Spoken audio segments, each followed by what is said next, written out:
മഹാലക്ഷ്മി സീരിയലിൻ്റെ പുതിയൊരു എപ്പിസോഡിലോട്ട് എല്ലാവർക്കും സ്വാഗതം. അങ്ങനെ കാർത്തികേയൻ എന്ന ആ ഗുണ്ടയിൽ നിന്നും കണ്ണൻ നടക്കുമെന്നുള്ള വിവരം അറിയുന്ന മേഘനാഥനാണെങ്കിൽ ആകെ അസ്വസ്ഥനാകുന്നുണ്ട്. അങ്ങനെ കണ്ണനെ എങ്ങനെയെങ്കിലും വകവരുത്തണമെന്നുള്ള ഒറ്റ ഉദ്ദേശത്തോടു കൂടി തന്നെ ഇരിക്കുകയാണ് മേഘനാഥൻ. പിന്നീട് അനന്തുവിൻ്റെ വീട്ടിലെത്തുന്ന കണ്ണനോടായിട്ട് ആനന്ദവും ലേഖയും പറയുന്നുണ്ട്, അവനെ ഒരിക്കലും വിശ്വസിക്കരുത്, അവൻ ചതിയനാണെന്നും. അത് കേട്ട് മഹാലക്ഷ്മി പറയുന്നുണ്ട്, അവൻ വിളിക്കുന്നിടത്തൊക്കെ കണ്ണേട്ടൻ എന്തിനാ പോകാൻ നിൽക്കുന്നതെന്നെല്ലാം പറഞ്ഞ് ആകെ ആദ്യ പിടിക്കുകയാണ്. ഇപ്പോൾ ഒന്നുകൊണ്ടും പേടിക്കേണ്ടടാ, എനിക്ക് നിങ്ങളെപ്പോലെയല്ല എല്ലാ കാര്യത്തിലും ചെയ്യാനുള്ള കഴിവും തൻ്റെ ഇടവുമെല്ലാം ഉണ്ട്. അവൻ എന്തെങ്കിലും തരത്തിൽ എന്നെ അപായപ്പെടുത്താൻ ശ്രമിച്ചാൽ അത് തെറുത്തു നിൽക്കാനുള്ള ശക്തിയും എനിക്കിപ്പോൾ ഉണ്ടല്ലോ എന്ന് കണ്ണൻ പറയുകയാണ്. ഞാനിപ്പോൾ അവിടെ എത്തുമ്പോഴേക്കും മാർക്കോയും എൻ്റെ കൂടെ മിക്കവാറും എത്തും, അതുകൊണ്ട് ഒന്നും പേടിക്കേണ്ടതില്ല എന്നെല്ലാം പറഞ്ഞുകൊണ്ട് കണ്ണൻ അവിടെ നിന്നും പോവുകയാണ്. പിന്നീട് നമ്മുടെ മേഘനാഥനെയാണ് കാണിക്കുന്നത്. ഡിസ്ചാർജായി പോകാനായിട്ട് കണ്ണനെയാണ് വിളിച്ചു വരുത്തിയിരിക്കുന്നതെന്നെല്ലാം മേഘനാഥൻ ആ ഗുണ്ടയോടായിട്ട് പറയുന്നുണ്ട്. ആ ഗുണ്ട ചോദിക്കേണ്ട, സാറേ എൻ്റെ എന്തെങ്കിലും സഹായം വേണോ എന്ന് ചോദിക്കുമ്പോൾ മേഘനാഥൻ പറയുന്ന, തൽക്കാലം നിൻ്റെ ഒരു സഹായവും വേണ്ട, അതൊക്കെ എനിക്ക് തന്നെ ചെയ്യാനുള്ളതേ ഉള്ളൂ. എനിക്ക് ദൈവം തന്നിട്ടുള്ള ഒരു അവസരമാണിത്, അത് നന്നായിട്ട് തന്നെ എനിക്ക് വിനിയോഗിക്കണമെന്നെല്ലാം അയാളോടായിട്ട് പറയുകയാണ്.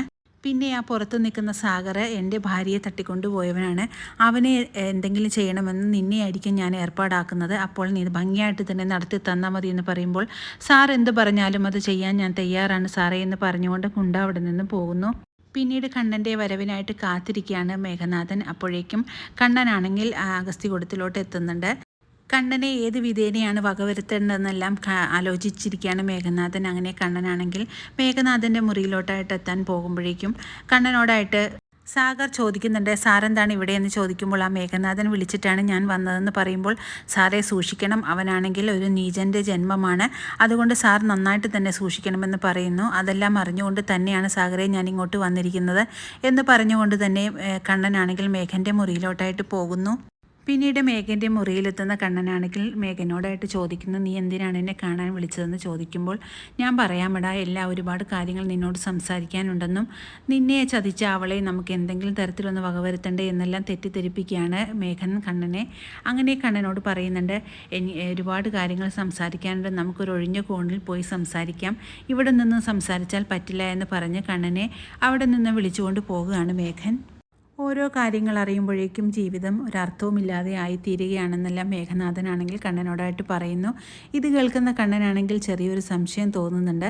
അങ്ങനെ മേഘനാഥൻ്റെ കൂടെ കണ്ണനാണെങ്കിൽ അവിടെ നിന്ന് പോവുകയാണ്. ഇതെല്ലാം കണ്ടുകൊണ്ട് നിൽക്കുന്ന സാഗറും ആ ഡ്രൈവറുമാണെങ്കിൽ ആകെ അന്തിച്ച് തന്നെ നിൽക്കുകയാണ്. കണ്ണനാണെങ്കിൽ സാഗറിനെയും ഡ്രൈവറിനെയും മാറി മാറി നോക്കുന്നുണ്ട്. ഒരു അപായ സൂചനയാണ് നടക്കുന്നത് എന്നെല്ലാം കണ്ണൻ ആ നോട്ടത്തിൽ തന്നെ മനസ്സിലാകുന്നുണ്ട് സാഗറിന്. അങ്ങനെ സാഗറിനോടായിട്ട് ഡ്രൈവർ പറയുന്നുണ്ട്, സാറേ അയാളെ വിശ്വസിക്കാൻ കൊള്ളില്ല, അയാൾ ആളാകെ ശരിയല്ലാത്തൊരാളാണ്, അതുകൊണ്ട് കണ്ണൻ സാറിന് എന്തെങ്കിലും അപകടം സംഭവിക്കും, അതുകൊണ്ട് എത്രയും പെട്ടെന്ന് തന്നെ കണ്ണൻ സാറിനെ എങ്ങനെയെങ്കിലും രക്ഷപ്പെടുത്താനുള്ള ഒരു ശ്രമം നമ്മൾ ചെയ്യണമെന്നെല്ലാം പറയുകയാണ്. അങ്ങനെ മേഘൻ്റെ കൂടെ തന്നെ കണ്ണനാണെങ്കിൽ പോവുകയാണ് ഒറ്റയ്ക്ക് തന്നെ. ആ സാഗറിനെയും ആ ഡ്രൈവറെയും ഒന്നും കൂട്ടാതെ തന്നെ അങ്ങനെ മേഘൻ്റെ കാറിലാണ് പോകുന്നത്. അങ്ങനെ മേഘനാണെങ്കിൽ പോകുന്നത് കണ്ടിട്ട് കണ്ണൻ ചോദിക്കുന്നുണ്ട്, നീ ഇതെങ്ങോട്ടാണ് കൊണ്ടുപോകുന്നത്, ഇവിടെയൊന്നും ഒരുപാട് ആൾക്കാരൊന്നും ഇല്ലാത്തൊരു സ്ഥലമാണല്ലോ എന്ന് പറയുമ്പോൾ മേഘം പറയുന്നുണ്ട്, അതുകൊണ്ടല്ലേ ഞാൻ പറഞ്ഞത് ഒരു ഒഴിഞ്ഞ കോണിലോട്ടാണ് നമ്മൾ പോകുന്നത്, അവിടെ വെച്ച് നമുക്ക് ഒരുപാട് കാര്യങ്ങൾ സംസാരിക്കാനുണ്ട്, അതുകൊണ്ടാണ് നിന്നെ ഞാൻ അങ്ങോട്ട് കൊണ്ടുപോകുന്നതെന്നെല്ലാം പറയുകയാണ്. പിന്നീട് സാഗർ വിവരം അറിയിച്ചതിനനുസരിച്ച് മഞ്ജു ആണെങ്കിൽ മഹാലക്ഷ്മി കാണാനായിട്ട് അനന്തുവിൻ്റെ വീട്ടിലോട്ട് ചെല്ലുന്നുണ്ട്. എന്നിട്ട് മഞ്ജു പറയുന്നുണ്ട്, സാഗരേട്ടൻ എന്നെ വിളിച്ചിരുന്നു, കണ്ണേട്ടനെ ആണെങ്കിൽ ആ മേഘനാഥനാണെങ്കിൽ ഒരു സ്ഥലത്തോട്ട് കൊണ്ടുപോയിരിക്കുകയാണ്, അവർ തന്നെയാണ് പോയിരിക്കുന്നത്, ഡ്രൈവറെ പോലും കൂടെ കൂട്ടിയിട്ടില്ല, ഒരു സ്ഥലം വരെ പോകാനാണെന്ന് പറഞ്ഞാണ് വിളിച്ചുകൊണ്ട് പോയിരിക്കുന്നത്, ഇനി എന്തൊക്കെയാവുമെന്ന് അറിയില്ല എന്നെല്ലാം മഞ്ജു പറയുന്നത് കേട്ട് ആകെ അസ്വസ്ഥതയാകുന്നുണ്ട് മഹാലക്ഷ്മി. അങ്ങനെ മഹാലക്ഷ്മി പറയുന്നുണ്ട്, എന്തൊക്കെ എൻ്റെ കണ്ണേട്ടന് എന്തെങ്കിലും അപകടം സംഭവിക്കുമോ എന്നെല്ലാം എനിക്ക് ആകെ ഭയമുണ്ട് മഞ്ജു എന്നെല്ലാം പറയുകയാണ്. നിനക്ക് എൻ്റെ കൂടെ വരാൻ ഭയമുണ്ടോ കണ്ണ എന്നൊക്കെ ചോദിച്ചുകൊണ്ട് തന്നെ മേഘനാഥനാണെങ്കിൽ കണ്ണനെ കൂട്ടിക്കൊണ്ട് പോവുകയാണ്. അപ്പോൾ കണ്ണൻ പറയുന്നത്, നിന്നെ ഞാൻ എന്തിനാണ് ഭയക്കുന്നത്, ഇത്രയും കാലം പോലും നിന്നെ ഞാൻ ഭയന്നിട്ടില്ല, പിന്നെ ഇപ്പോഴെന്തിനാണ് ഞാൻ നിന്നെ ഭയക്കുന്നതെന്നെല്ലാം കണ്ണൻ പറയുന്നുണ്ട്. അപ്പോൾ നമ്മുടെ മേഘനാഥൻ മനസ്സിൽ വിചാരിക്കുന്നുണ്ട്, ഇപ്പോൾ നീ എൻ്റെ കൂടെയാണ്, കുറച്ച് കഴിയുമ്പോൾ നീ പരലോകത്തായിരിക്കുമെന്നെല്ലാം മേഘനാഥൻ വിചാരിക്കുകയാണ്.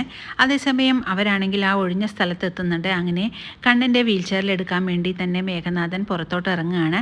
അങ്ങനെ കണ്ണൻ്റെ വീൽ ചെയർ എടുത്തുകൊണ്ട് തന്നെ കണ്ണൻ പുറത്തോട്ട് ഇറങ്ങാൻ പോവുകയാണ്. അതേസമയം കണ്ണൻ മനസ്സിൽ വിചാരിക്കുന്നുണ്ട്, നീ എന്നെ അപായപ്പെടുത്താൻ ശ്രമിച്ചാൽ നിന്നെക്കാട്ടി ശക്തിയോടുകൂടി തന്നെ ഞാൻ തിരിച്ചടിക്കുമെന്നെല്ലാം കണ്ണൻ മനസ്സിൽ കരുതിക്കൊണ്ട് തന്നെയാണ് ഇരിക്കുന്നത്. അങ്ങനെ വളരെ ത്രില്ലിംഗ് ആയിട്ടുള്ളൊരു എപ്പിസോഡുകളാണ് ഇനി വരാനിരിക്കുന്നത്. പുതിയൊരു എപ്പിസോഡിനായിട്ട് നമുക്ക് കാത്തിരിക്കാം.